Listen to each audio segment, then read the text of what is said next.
दोस्तों कलकत्ता के एक 5 स्टार होटल का मुआयना करने के लिए दोस्तों वहां के वर्तमान एसपी अनुराग ठाकुर जाते हैं। दोस्तों वो वहां पर अपनी वर्दी में ना होकर एक टैक्सी ड्राइवर बनकर पहुंचते हैं। दोस्तों जैसे ही वो 5 स्टार होटल में जब पहुंचते हैं और वहां काउंटर पर एक खूबसूरत लड़की बैठी हुई होती है, वो उससे बात करते हैं और कहते हैं कि मुझे एक रात बितानी है और मुझे एक लड़की की आवश्यकता है। दोस्तों फिर काउंटर में जो बैठी लड़की वो कहती है मिल जाएगी, पूरी रात के लिए आपको 7,000 रुपये पे करने होंगे। अगर आपको खाना पीना अलग से चाहते हो तो टोटल आपको 12,000 रुपये पे करने होंगे। दोस्तों वह आदमी मान जाता है और काउंटर पर 12,000 रुपये अपने मोबाइल से पे कर देता है। दोस्तों फिर वह लड़की फिर सारी लड़कियों की एक एल्बम लिस्ट देती है और कहती है इसमें से साहेब आप चूज कर लीजिए। दोस्तों जब वह आदमी लिस्ट खोलकर देखता है, दोस्तों दरअसल उस आदमी को किसी ने यह बताया था कि इस 5 स्टार होटल में तुम्हारी पत्नी आती है और वहां समय गुजारने के बाद चली जाती है। दोस्तों एसपी साहेब इसी वजह से देखने के लिए उस एल्बम की लिस्ट को जब पलटने लगते हैं तो दोस्तों वहां वाकई में वही होता है, उनकी बीवी का फोटो बाकायदा लगी हुई होती है। दोस्तों जब एसपी साहब फोटो देखते हैं तो उनके पैरों के तले जमीन खिसक जाती है। दोस्तों वो सोचते हैं कि जो मैंने सुना था आज वही मेरे आंखों से देखने को मिल रहा है। दोस्तों वो सही सिर पकड़कर वहीं पर बैठ जाते हैं और सोचने लगते हैं। दोस्तों ये कैसे हुआ और क्यों हुआ जानेंगे पूरा सच हम इस वीडियो में। दोस्तों मेरा नाम ब्रजेश कुमार और बने रहिए हमारे YouTube चैनल के साथ। और अगर वीडियो अच्छी लगी हो तो चैनल को सब्सक्राइब करो और एक प्यारा सा कमेंट करना ना भूलें। दोस्तों दरअसल ये जो मामला है वह कलकत्ता का है, जहां दोस्तों एसपी साहब अपने बच्चों के सहित कलकत्ता में रहते थे। दोस्तों लेकिन उसकी जो पोस्टिंग थी वह दूसरी जगह हो चुकी थी, जो उत्तर प्रदेश के कानपुर जिले में। दोस्तों लेकिन उनकी बीवी बच्चे कलकत्ता में ही रह रहे थे।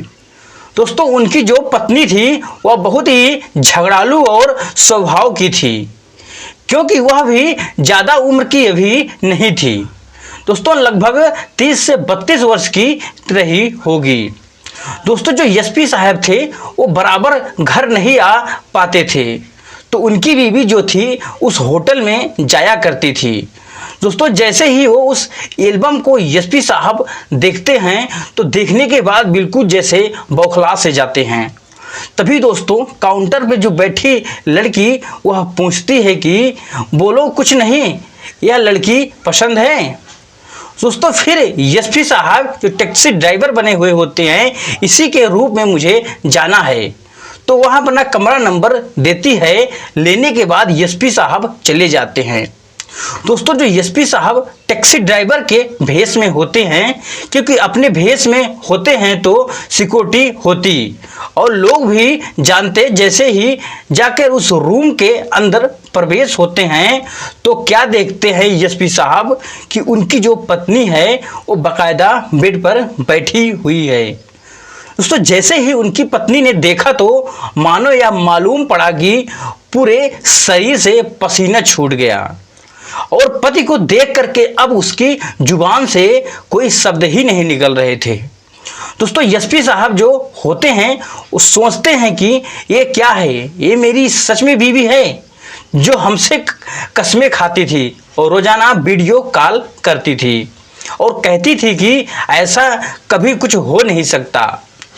मैंने 1-2 बार पूछा भी, वह पास जाकर बैठ जाते हैं और कहते हैं कि चिंता मत करो, आप बिल्कुल बेफिक्र बैठिए, मैं तो चला आया लेकिन आप यहाँ मिली, अच्छा किया आपने, ठीक है। अब बताइए आप इस जगह किस हालात में, किस जगह क्यों आई हैं।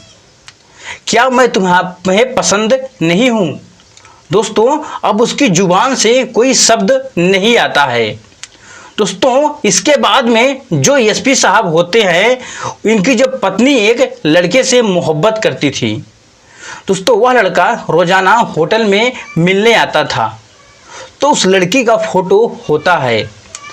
दोस्तों फ़ोन नंबर सब कुछ उसी में होता है और अपनी बीवी से एसपी साहब उसे उस जगह पे बुलाने के लिए कहते हैं। बुलाने के बाद और कहते हैं कि आप चिंता मत करो, मुझे कोई बात नहीं करनी है, मुझे कुछ नहीं करना है, आप चिंता मत करो, चलो यहाँ से चलते हैं, घर पर चलते हैं, लेकिन उस लड़के को बुला लीजिए। अब पत्नी वाली बात वो कुछ कह नहीं सकती, क्योंकि रंगे हाथों उस होटल पर पकड़ी जाती है। दोस्तों पकड़ने के बाद एसपी साहब उससे पूछते हैं कि आखिरकार आपने ये कदम क्यों उठाया। अब उसकी जुबान पर कोई शब्द नहीं थे। उसके बाद में अपनी पत्नी को घर ले जाते हैं और घर ले जाने के बाद उस लड़के को बुलाते हैं, जो लड़का उनसे मोहब्बत करता था और होटल में मिलने आया करता था। दोस्तों पत्नी से फ़ोन करवाते हैं और कहते हैं कि किसी को मालूम ना पड़े जाए, इस बात का भनक भी ना पड़े, उसे यहाँ पर बुलाना चाहिए। तो लड़का रोजाना की तरह उसके पास फ़ोन जाता है और एसपी साहब की बीवी कहती है कि अभी घर पर वो कोई नहीं है, आप आ जाओ, मुझे आपकी बहुत याद आ रही है, आपके बगैर जिंदा नहीं रह सकती, अभी अभी इसी वक्त आ जाओ, मुझे अच्छा नहीं लगता।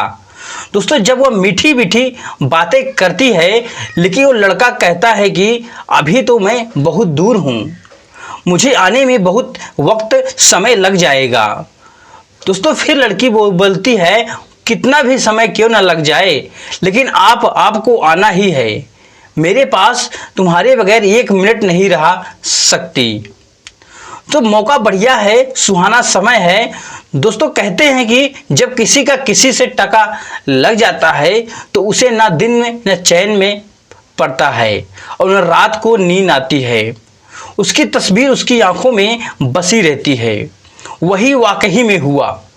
दोस्तों उन्हें यह नहीं मालूम था कि एसपी साहब घर पर मौजूद हो चुके हैं और उनकी पत्नी से ही फ़ोन करवा रहे हैं, बगल में ही बैठ करके।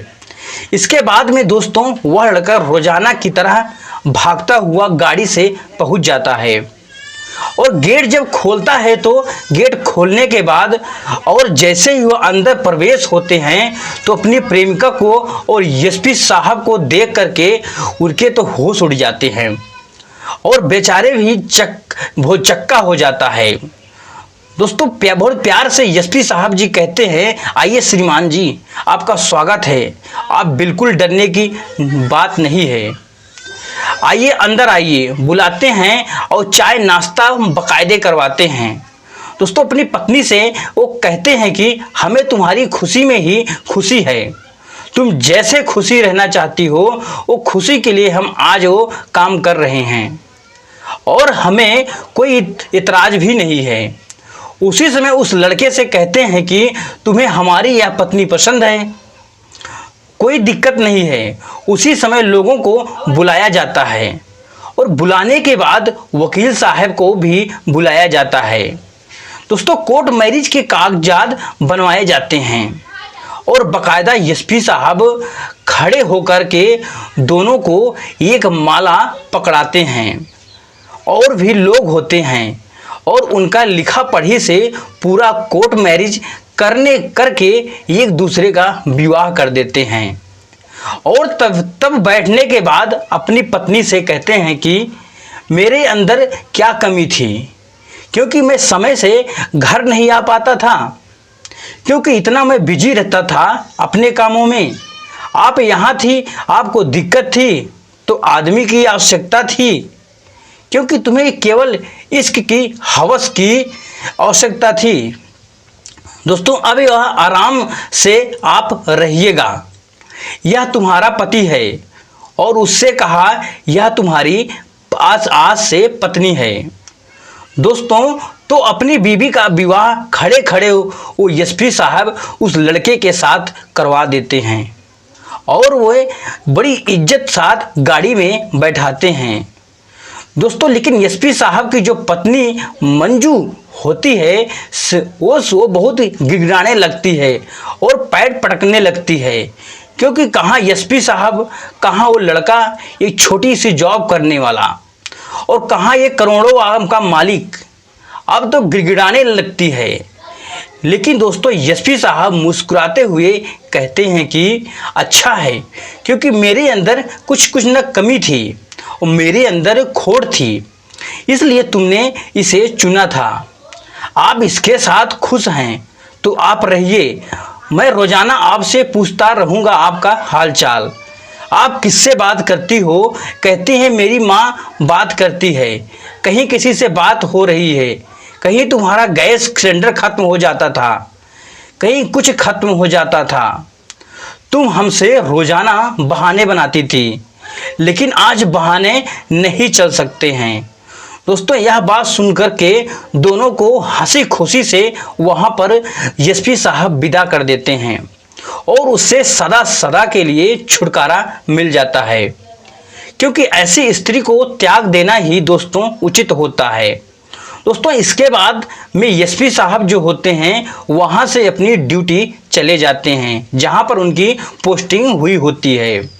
दोस्तों इसके बाद एक बहुत ही अच्छी, सुंदर और नेक सुशील लड़की से एसपी साहब विवाह कर लेते हैं और उसे अपने पत्नी के रूप में भी स्वीकार करते हैं।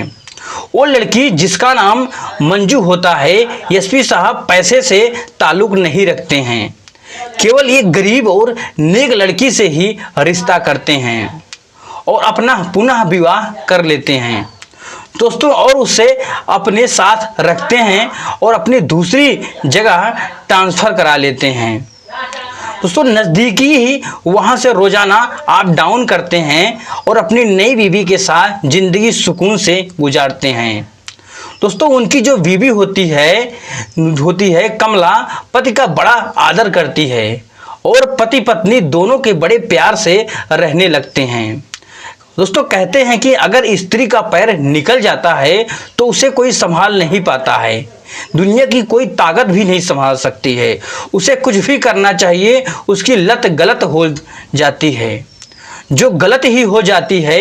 एसपी साहब की बीवी ने जो गलत काम किया है, उस लड़के से संपर्क किया, उस लड़के से मोहब्बत की, उसका परिणाम उसको नतीजा भोगने को मिला और एसपी साहब ने बिल्कुल ही उसको त्याग दिया।